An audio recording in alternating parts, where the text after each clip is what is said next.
우리 주님께서 공생애를 시작하시기 전에 세례를 받으시고 광야에서 시험을 받으셨습니다.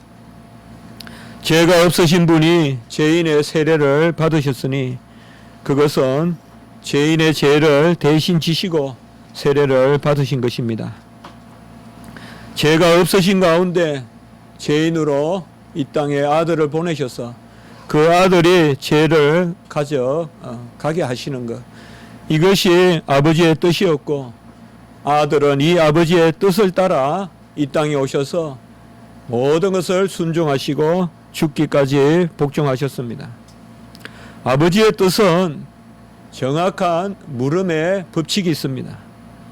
보아스가 룻을 아버지의 뜻에 따라, 율법에 따라 물렀듯이 주님께서 우리를 위하는 이 땅에 오셔서 하나님의 뜻을 이루시는 그 하나님의 뜻에는 물음의 법칙이 있는 것입니다. 먼저 물음에는 조건이 있는데 그것은 기업을 물을 자격이 있는 자가 그 값에 합당한 것을 치러야 합니다. 그래서 물음의 조건은 두 가지가 있습니다. 합당한 자격을 가진 사람이 합당한 값을 치러야 되는 것입니다. 이 기업을 물을 조건, 합당한 자격을 갖는 것, 그것이 주님께서 세례를 받으시는 것입니다. 주님께서 세례를 받으셔서 우리의 죄를 이제 전가 받으심으로, 그는 죄가 없으신 분으로서 우리의 죄인의 자리에 서심으로써 바로 물음을, 우리를 대신하여 물으실 그 자격을 갖게 되시고, 그리고 십자가에서 그 값을 다 치르심으로, 십자가는 십자가만의 값이 아니라고 우리가 많이 말씀을 나누었습니다. 십자가는 평생 온전히 흠없이 티 없이 순종하신 그 제물을 드리는 것이기 때문에 십자가가 전생애의 제물입니다. 전체 순종이 십자가의 순종이요. 십자가의 순종이 하나라도 부족하면 전생의 순종이 부족한 것이죠. 그렇기 때문에 물음의 조건은 두 가지입니다. 세례와 십자가. 우리 주님께서 세례를 받으셔서 우리의 자리에 서시고 십자가에서 값을 다 치르심으로 물음의 그러한 조건을 충족시키셨습니다. 그러나 아무리 이 물음의 조건이 온전하다고 해도 그 물음의 조건이 효력을 발해야 되는데, 이것이 효력을 발하려면 아버지의 뜻이 있어야 됩니다. 아버지의 뜻은 그것을 받아주시는 것입니다. 아들이 이 땅에 오셔서 행하신 그 십자가의 공로를 아버지께서 받아주셔야 되는데, 이 아버지께서 아들의 물음을 받으시겠다는 선포가 바로 세례 받을 때 하늘로부터 울려 났던 소리입니다. 그것이 이는 내 사랑하는 아들이요 내 기뻐하는 자라. 세례 받을 때 하나님이 아들을 사랑하는 자요 기뻐하는 자라고 이렇게 말씀하신 것은 바로 하나님께서 아들이 우리 자리에 서시는 것과 이제 십자가에서 그 십자가에 우리를 위한 대속의 공로라 바로 아버지께서 그것을 인정하시는 것을 보여주시는 것입니다. 주님이 세례를 받고자 하셨을 때 세례 요한은 내가 당신에게서 세례를 받아야 할 터인데 당신이 내게로 오시나이까? 라고 이렇게 말했습니다.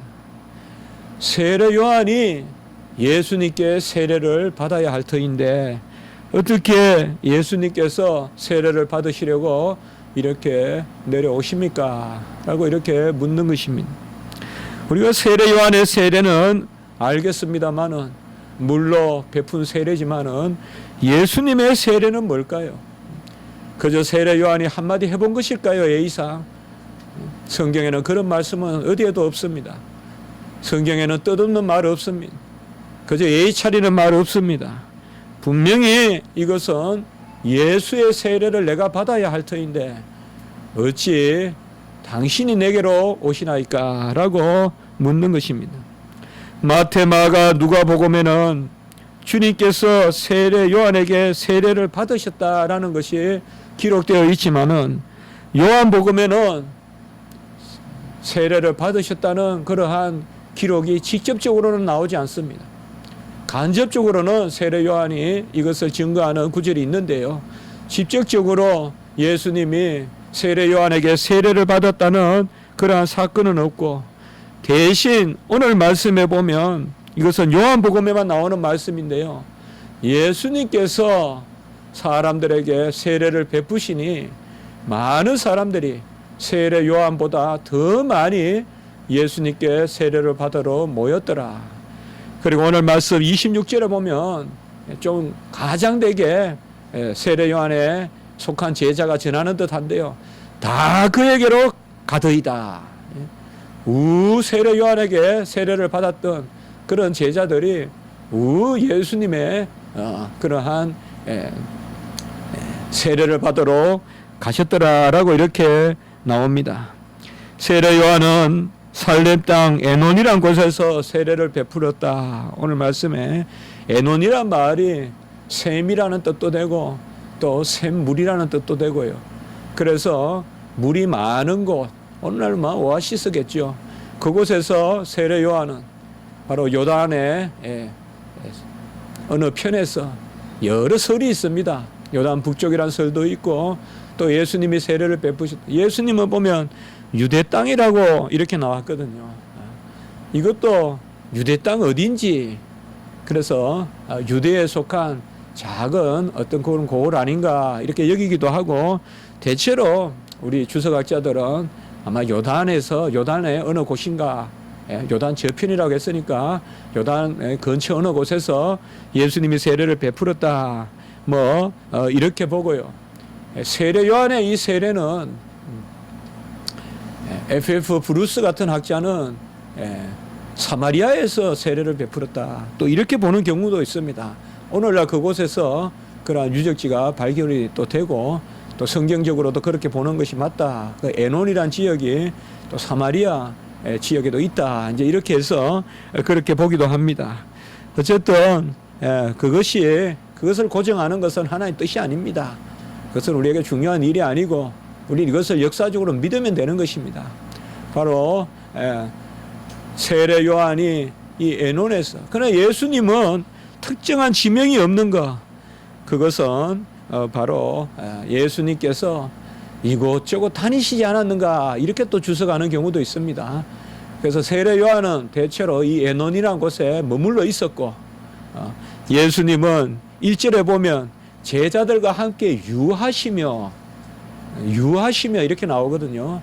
그러니까 이것은 좀 더 정착했다는 의미보다는 제자들과 함께 이렇게 다니면서, 그러면서 군데군데에서 세례를 베푸셨다, 이렇게 대체로 우리가 보아서 무방하다고 여겨집니다. 사실 예수님께서 세례를 베푸신다라고 오늘 세례 요한의 제자가 이제 세례 요한에게 찾아와서 아주 좋은 마음은 아니겠죠. 우리 편에 속한 사람이 다 저리 가더이다, 이제 그렇게 했지만은 요한복음 4장 2절에 보면 예수께서 친히 세례를 베푸신 것이 아니요 제자들이 베푼 것이다라고 이렇게 나옵니다. 그래서 이렇게 본다면 예수님께서 세례를 베푸신 것이 아니라 예수님의 제자들이 세례를 베푼 그것을 예수께서 세례를 베풀었다라고 이렇게 말하는 것으로 여겨서 역시 무방하겠습니다.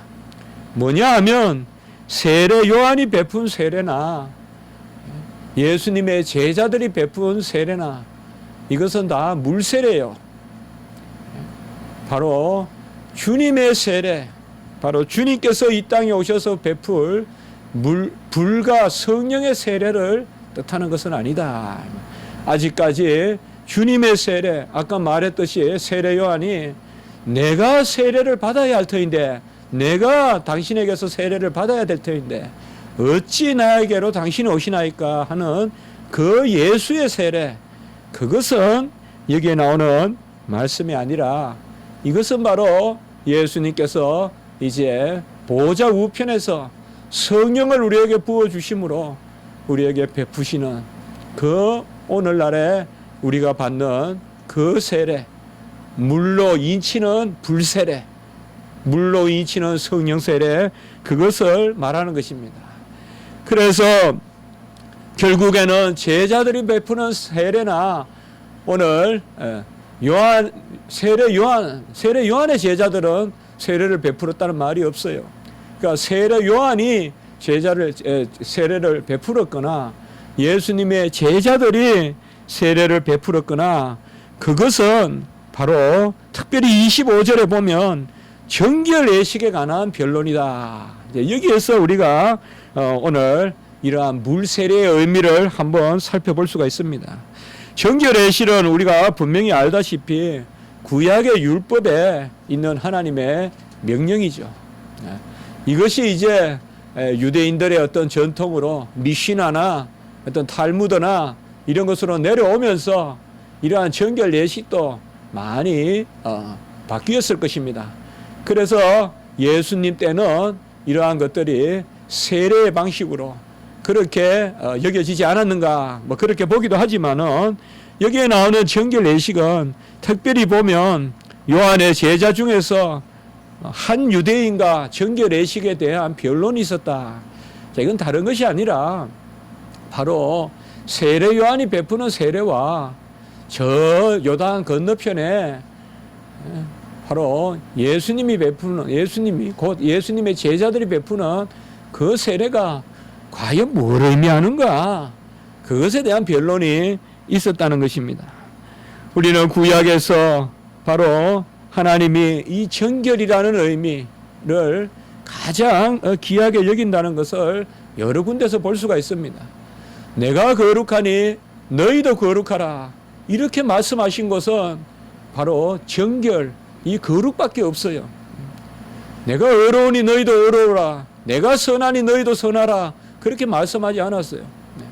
내가 거룩하니 너희도 거룩하라. 어떻게 보면 이 거룩이야말로 가장 하나님 품에 안기는 속성이에요. 가장 하나님께 우리가 안기는 속성이에요. 하나님과 하나가 되고 하나님이 내 안에 내가 하나님 안에 있게 되는 그 속성이 거룩이에요. 정결이에요. 그래서 특별히 성소에 나아갈 때 이 정결이 없이는 못 나가요.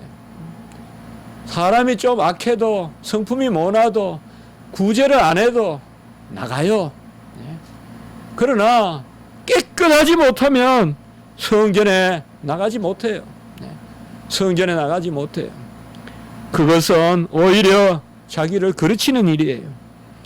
노아가 홍수 후에 정결한 짐승과 정결한 새로 하나님 앞에 제사를 드리는, 이것이 바로 하나님 앞에 모든 것을 감사하고 또 정결한 곳에서부터 새로운 피조가, 새로운 후손들이 나고 새로운 그곳에서부터 동물도 식물도 정결한 데서 나는 것이, 정결이 시작이에요. 정결이 하나님의 창조의 출발이다. 자녀를 낳은 후 여인은 정결례로 하나님 앞에 번제를 드립니다. 남아를 낳으면, 남자아이를 낳으면 일주일간 부정하고, 여아를 낳으면 2주일간 부정하고, 이 부정하단 말은 만져도 안 되고 접촉해도 안 돼요. 이것을 뭐 여러 가지로 하나님의 지혜다라고도 해석하지만은 너무 그렇게 우리나라에서 마치 금줄을 치듯이 그렇게 해석하지 마시고 그냥 하나님의 뜻이라고 생각하시면 돼요. 그리고 산모의 피가 언제 정결해지느냐. 남아를 낳았을 때는 33일이 걸리고 여아를 낳았을 때는 66일이 걸리는데, 이럴 때 하나님께서 정결 예식을 명령하십니다. 그래서 번제를 바치라. 이렇게 이야기합니다. 번제가 뭡니까? 번제는 나 자신을 드리는 겁니다. 번제라는 것은 나 자신을 드리려면 또 죄도 사함 받고 해야 되지만은, 그래서 번제는 태워서 드리고 밤새 드리고 다 드리는 게 번제입니다. 같이 합시다. 태워서 드리고 밤새 드리고 다 드린다. 그게 번제예요. 그래서 나 자신을 드리는 거예요. 이게 번제예요, 번제. 번제라는 것은. 그래서 각을 떠서 드리고, 물론 종류별로 따라서 그렇게 드리지만 기본적으로 각을 떠서 드리는 거예요. 그것이 바로 번제인데, 자녀를 낳은 후 여인은 정결례로 번제를 드리라. 나병이나 여인의 유출병과 같은 그러한 부정한 병, 오늘날 이런 병을 우리가 부정하다 그렇게 하면 안 되지만은 구약에서 하나님께서 이 나병이나 유출병과 같이 부정한 병은 번제를 드릴 뿐만 아니라 속죄제도 드리라고 이렇게 말하고 있어요. 그래서 두 가지 제물을 요구하시는데, 속죄제, 죄를 없이 하는, 죄를 도말하는 그 속죄제를 드리고, 그리고 번제를 드리라. 특별히 우리가 레위기에 또한 말씀해 보면 제사장을 위하여, 레인을 정결하기 위하여 제물을 드리라라고 하는 그 부분이 있습니다. 레인은 바로 이스라엘을 대표해서 하나님께 기도하고 제사 드리는 직분이잖아요. 레인을 위하여서 또한 정결하게 하라라고 이렇게 말하고 있습니다. 속죄의 물을 그들에게 뿌리고 전신을 삭도로 밀고 다 틀을 깎고, 그리고 의복을 빨고 몸을 성결하게 하고, 그리고는 수송아지 한 마리를 번제로 드리고, 또 수송아리 한 마리, 그 수송아리를 두 마리를 드리는데 또 한 마리는 역시 속죄제로 드려요. 그래서 번제와 속죄제로 죄를 깨끗하게 사하고, 그리고 드리는 번제와 속죄제로 수송아지 두 마리를 드리라고 그렇게 합니다. 근데 이것을 드릴 때가 어떻게 드리느냐? 바로 이스라엘 백성은 누구에게 안수하느냐 하면 레인에게, 곧 제사장에게 안수하고, 제사장은 제물에게 안수해요. 이게 정확한 질서예요. 바로 회중은 레위 지파에게 의탁하고, 레위 지파는 하나님이 명령하시는 그 번제와 속죄제에 안수해서, 머리에 안수해서, 송아지의 머리에 안수해서 그것을 이제 화제로 다 태워서 드려서, 특별히 번제는 다 태워서 드려서 하나님 앞에 온전케 되는 것입니다. 바로 하나님 앞에 우리가 정결하게 된다는 것은 항상 두 가지 의미로 우리에게 있다는 것입니다. 산모에게는 속죄제를 요구하지 아니하셨다는 것을 우리가 잘 기억하십시오. 죄로 말미암아 부정하다는 것보다는 바로 산모에게 정결례를 명하시는 것은 번제의 의미가 강하다는 것을 기억하셔야 됩니다. 바로 드린다는 것이에요, 전체를. 그리고 나병 환자나 유출병이나, 그리고 이스라엘을 대표하는 그런 제사장들은 항상 하나님께 나아갈 때 어찌 죄가 없겠어요. 나아갈 때 번제와 속죄제를 드리고 나아간다. 이것은 바로 정결이라는 것은 죄를 씻는다는 데 그치는 것이 아니라 하나님께 나를 드린다, 이 말. 전체를 드린다. 그 의미가 정결에 있다, 이 말입니다. 아무 의미 없이 씻어서 뭐 하겠습니까? 아무 의미 없이 깨끗해서 뭐 하겠어요? 우리를 정결하게 해서 누구에게 주려고요? 나를 구별하고 성별하고 분별해서 어디에 쓰려고요? 하나님께 바쳐야죠. 그것이 바로 정결례의 의미인 것입니다. 정결례는 바로 여호와께 나아가는 것이고 예배를 온전히 드리는 것입니다. 그래서 시체를 만진 사람은 셋째 날, 일곱째 날 또 자신을 제물로 씻어서, 이 제물이라는 것은 바로 하나님 앞에 드려지는 제물에 그 의미가 있어요. 제물로, 그런 죄의 물로 자기를 깨끗하게 씻어야 바로 정결하게 된다. 민수기 19장 20절에 보면 사람이 부정하고도 자신을 정결하게 하지 아니하면 여호와의 성소를 더럽히니 그러므로 회중 가운데서 끊어질 것이라. 그는 정결하게 하는 물로 뿌림을 받지 아니하였은즉 부정하니라라고 이렇게 말하고 있습니다.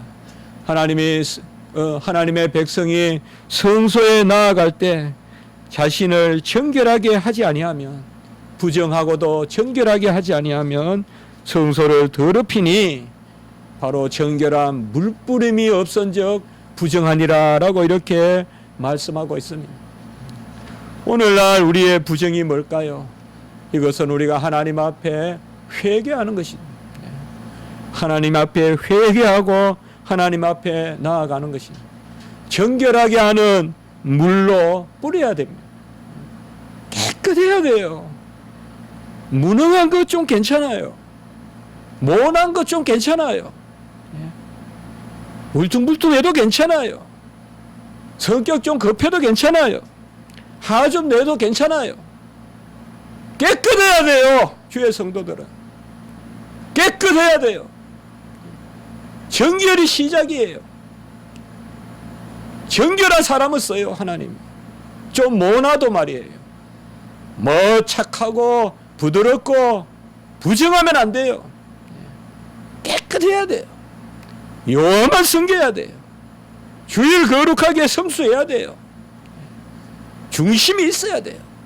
좀 못해도 지킬 것, 지키는 사람을 하나님이 크게 써요. 그것이 바로 하나님이 우리에게 정결례를 주시는 것입니다. 정결한 자가 성소에 가고 성소에 드는 자가 하나님을 만나고 여호와의 임재를 경험하는 것입니다. 정결하게 하는 물, 이 정결하게 하는 물, 이것이 세례 요한이 베푼 세례고 예수님이 베푼 세례가 아니겠느냐라고 오늘 25절에 그렇게 변론하더라라고 우리가 생각해 볼 수가 있겠습니다. 구약의 이 정결례는 이 신약의 세례와 우리가 깊이 연관되어 있다는 것을 알 수가 있습니다. 그래서 세례 요한이 세례를 받으라라고 하고 또 예수님의 제자들이 세례를 베풀 때 그것은 두 가지 의미가 있다고 보아서 무방합니다. 바로 속죄제와 번제의 의미가 있다는 것이죠. 이것이 물과 피로 드리는 것입니다. 물로 씻고 피로 드리는 것입니다. 그래서 속죄제와 번제의 이 거룩함이 요한이 세례를 주는 것, 예수님의 제자들이 세례를 주는 것과 연결이 되는 것입니다. 그러면 지금 우리가 받는 세례가 이 세례 요한이 베푼 세례와 같은가? 혹은 예수님의 제자들이 베푼 세례와 같은가? 우리 교회는 참 하나님이 크신 은혜를 베푸셔서 제가 아이들을 정말 좋아하건데 제가 좋아하는 것이 뭐가 중요하겠습니까만은 그래도 제 감사가 정말 저는 아이들이 좋거든요. 지금 우리 집 사는데도 우리만 무능해서 나이가 들어서 그쪽에 들어가 살지 전부 젊어요. 아이들이 제잘제잘 그런 소리가 나요. 원욱이 마리아쯤 되면 상당히 큰 편이에요. 우리 집 그 아파트 단지가. 그런데 하나님이 우리 교회에 이렇게 어린 생명들을 많이 정말 하나님께 감사해요. 정말 겸손한 마음으로 두렵고 떨리는 마음으로 감사합니다. 다 건강하게 나게 하시고 작년에는 조금 하나님 앞에 우리 기도할 때 애통함이 있었는데 그래서 아주 감사하고 이제 또 다음 주에 우리가 유아 세례를 그렇게 또 앞두고 있습니다. 이 세례라는 것은 성경에 보면 이미 세례 요한이 세례를 베푼 이 가운데서 세례 요한은 자신의 세례가 끝이 아니라는 것을 말해주고 있어요. 그래서 마태복음, 마가복음, 누가복음 세 복음서에 말할 것도 없고 나는 물로 세례를 베풀거니와 내 뒤에 오시는 이는 나보다 능력이 많으시니 성령과 불로 너희에게 세례를 베푸실 것이라 라고 이렇게 분명히 말하고 있어요. 이 내 뒤에 오시는 분은 시간적으로는 나보다 늦게 오지만 이 세상의 시간으로는 크로노스로는 나보다 늦게 오지만 하나님의 시간 카이로스로는 나보다 먼저 계신, 그는 나보다 늦게 오지만 나보다 먼저 계신, 하나님의 시간으로는 영원 전에 계신 그 주님이 오시면 성령과 불로 너희에게 세례를 베풀 것이다. 요한복음에도 이 말씀이 그대로 있죠. 요한복음 1장 33절에 보면 나를 보내어 물로 세례를 베풀라 하신 그이가, 이건 하나님이에요. 하나님이 나를 보내서 물로 세례를 베풀라 하신 그 하나님이 나에게 말씀하시되 성령이 내려서 누구 위에든지 머무는 것을 보거든. 성령이 내려서 누구 위에든지 내리는 것을 보거든. 이게 바로 마태, 마가, 누가복음에 나오는 예수님의 세례 받는 사건이죠. 예수님이 세례를 받으시니 누가복음 4장 1절에 보면 성령의 충만함이 있었다고 나오거든요. 그가 성령의 충만함을 받아서 요단강에서 돌아오시니라고 이런 말씀이 있거든요. 그러니까 마태, 마가, 누가복음에 나오는 성령 충만, 사실 요한복음은 상대적으로 조금 늦게 기록되었다고 본다면 마태, 마가, 누가복음과 중복을 피하는 그런 복음서라고 볼 수 있어요. 그러면서도 핵심적인 것은 기록하고 있는데 그것이 바로 이거예요. 성령 충만한 것. 누구든지 성령이 그 위에 임하는 것을 보거든. 이거 바로 예수님의 세례를 받으신 사건이죠. 이게 요한복음에도 기록되어 있죠. 그래서 제가 아까 말씀을 드렸듯이 요한복음에도 예수님이 세례 받으신 사건이 기록되어 있다고 해도 틀리지 않아요. 바로 이 말씀이에요. 누구든지 성령이 그 위에 임하는 것을 보거든 곧 성령으로 세례를 베푸시는 이인 줄 알라라고 이렇게 말씀하고 있죠. 그렇기 때문에 이 요한복음에도 예수님께서 이 땅에 오셔서 성령으로 불로 세례를 베푸실 것을 기록하고 있습니다. 요한은 물로 세례를 주었다라고 하고 있고 금방 읽은 말씀에 보면 우리 주님은 성령으로 세례를 주신다라고 이렇게 말하고 있습니다. 요새 침례교 이제 이야기가 많아서 침례교는 꼭 침례를 해야 된다고 이렇게 이야기하는데요.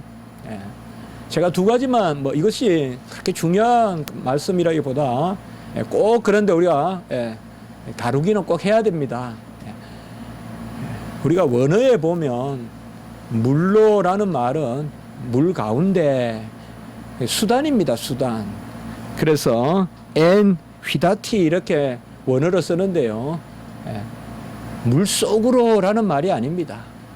간혹의 어떤 사본에는 에이스란 말이 있어요. 에이스란 말은요 헬라어로 인투라는 뜻이에요. 그래서 그 말씀에 비추어서 물 속으로 이렇게 해서 침수해야 된다. 그래서 submersion, 집어넣어야 된다. 이렇게 생각해서 침례교는 그렇게 하죠. 침례교는 아예 헤엄을 쳐요. 그런데 그게 그렇게 해야 그냥 풍덩풍덩 하는데 고대 많은 자료들을 보면요 거의 침례한 경우는 거의 없어요. 침례한 경우는 거의 없어요. 오늘 여기 에논이라는 곳이 물이 많기 때문에 침례했다. 또 이렇게도 보기도 하는데요. 원어에 보면 N이란 말은 영어로 in이에요. 그래서 baptize in water. in은 여기서는 도구예요. 물로 세례를 주었다. 그리고 새로 오실 주님은 뭐로? 엠퍼뉴마티 성령으로 세례를 주신다. 그래서 나보다 나중에 오시는 이가 계신데 성령이 임하는 것을 보거든 그분은 성령으로 세례를 주신다. 그래서 혹시 여러분들께서 또 그런 것을 자주 또 말씀을 또 듣기도 하기 때문에 제가 설명을 합니다. 그래서 우리가 이렇게 물로 세례를 이렇게 하는 것은 아주 성경적이라고 여러분들이 생각하시면 됩니다. 바로 주님이 베푸시는 성령 세례는 이 물 세례가 성령 세례를 증거하는 것입니다. 오늘 말씀에 보시면 26절에 보면 선생님이 정언하시더니 예수님이죠. 근데 왜 이렇게 표현했을까요? 세례 요한의 제자가 예수가 세례를 베풀며 이렇게 하면 될 텐데 선생님이 정언하시더니 28절에 보면 내가 말한 바 나는 그리스도가 아니요. 세례 요한은 계속 이걸 이야기하거든요. 나는 빛이 아니요. 빛에 대한 증인이다. 나는 그리스도가 아니야. 자기가 선지자라는 것은 부인하지 않아요. 그러나 그리스도가 아니요. 그의 앞에 보내심을 받은 자다. 세례 요한이 이렇게 이야기하죠. 오늘 이 구절에서 우리가 이 26절, 28절 이런 구절을 통해서 한 가지 잘 생각할 것은 바로 이들이 베푸는 물 세례는 예수님의 세례를 증언하기 위한 세례예요. 예수님의 세례를 증언하기 위한 거예요. 세례 요한이 예수님을 증언하기 위하여 왔다면, 그래서 그는 예수님의 신을 들기도 감당하지 못하고 신떨매 신발끈을 풀기도 감당하지 못하고 나보다 나중에 오신 분이 먼저 된 것은, 그가 나보다 먼저 계시다고 그렇게 말씀한 것은 바로 세례 요한의 세례는 예수님의 세례에 대한 증거다. 증거다.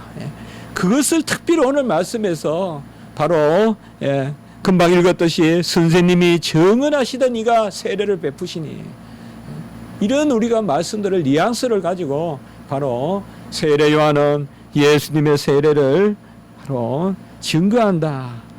이 물세례가 다 이루어지는 것이 바로 예수님의 세례입니다.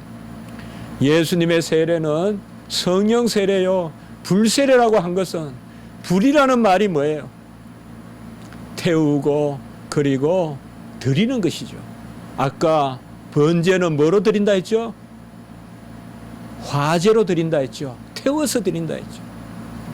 싹 다 태워서 드린다 했죠.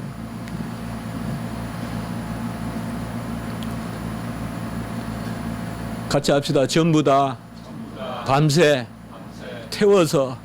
그게 번제예요. 우리 자신을 번제로 드려야 돼요. 번제예요, 번제.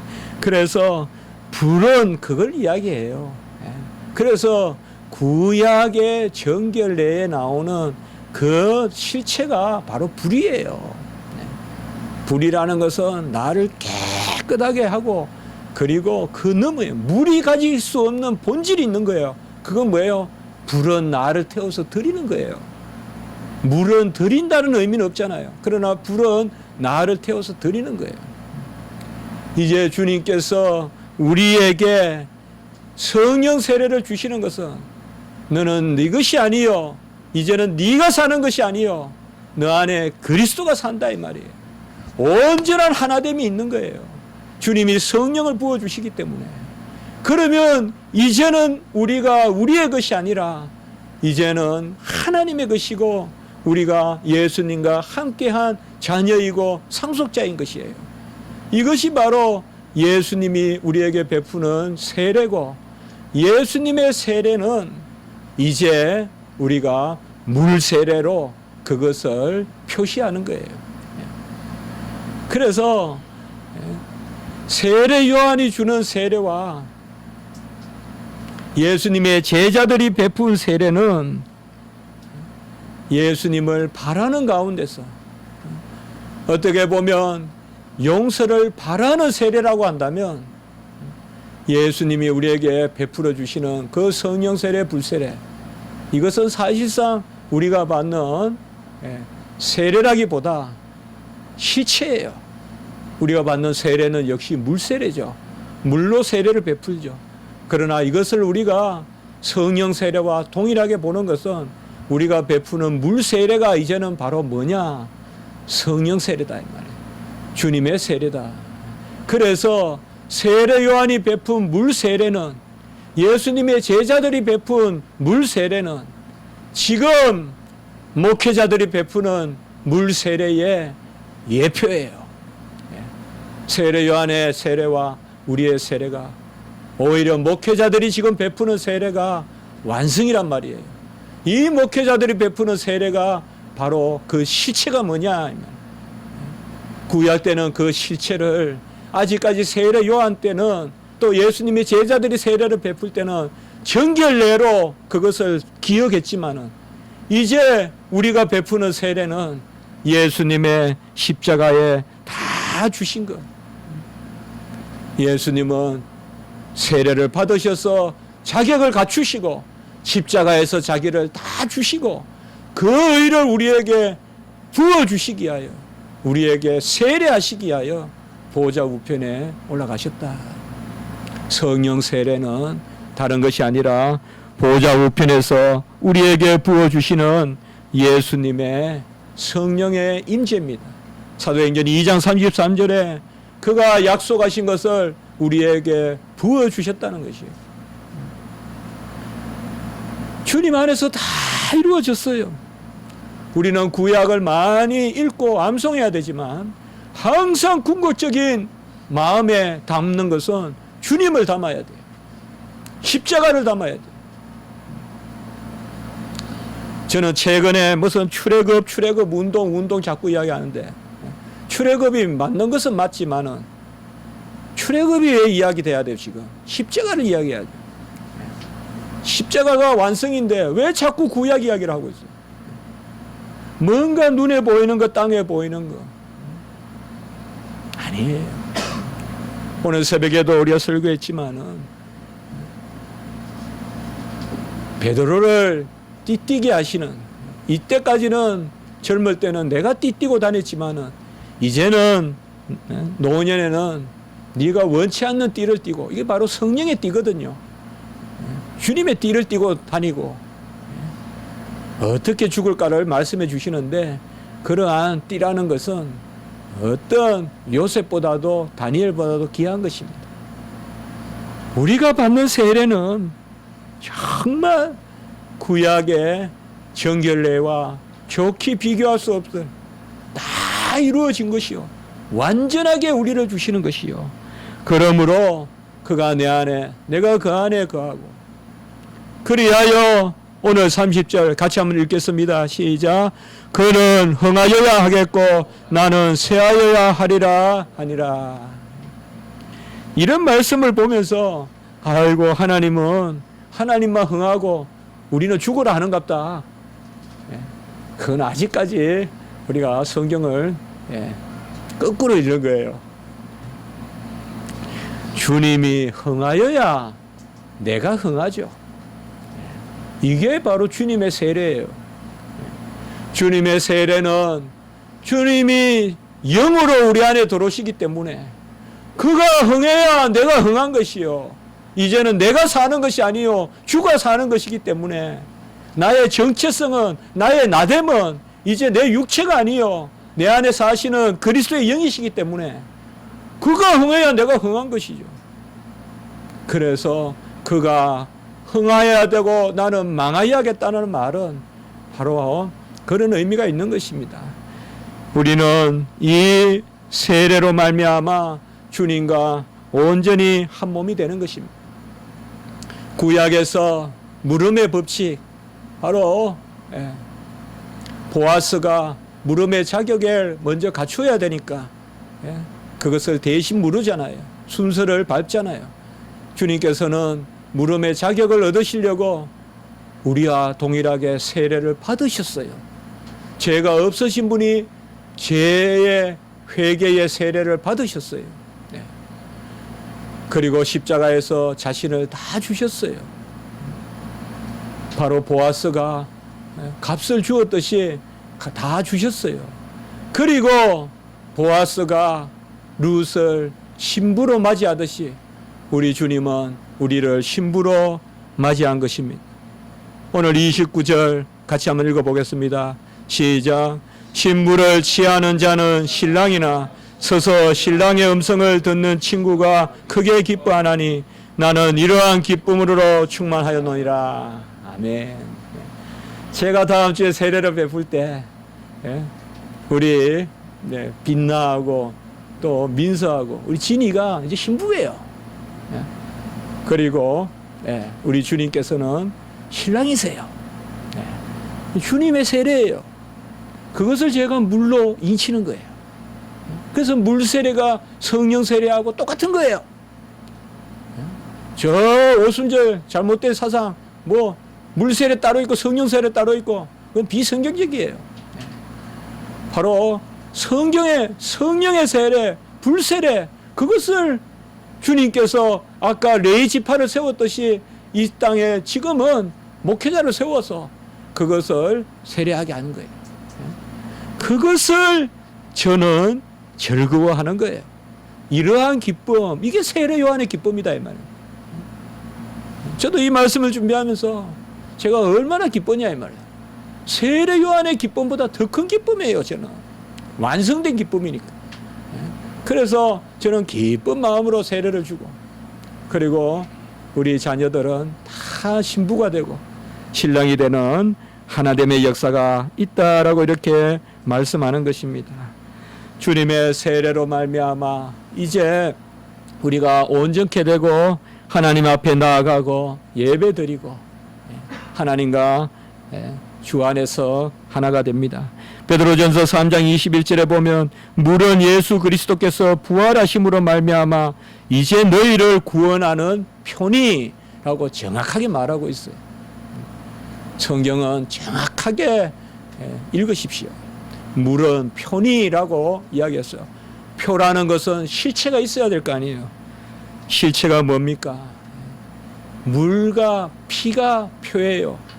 실체는 성령이에요. 같이 합시다. 증거하는 이가 셋이니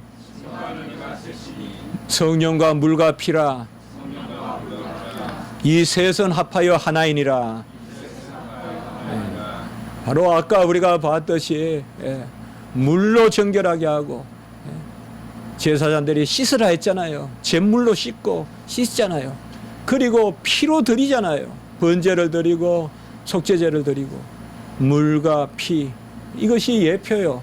이제 우리에게는 성령으로 주님께서 세례를 베풀어 주시는 것입니다.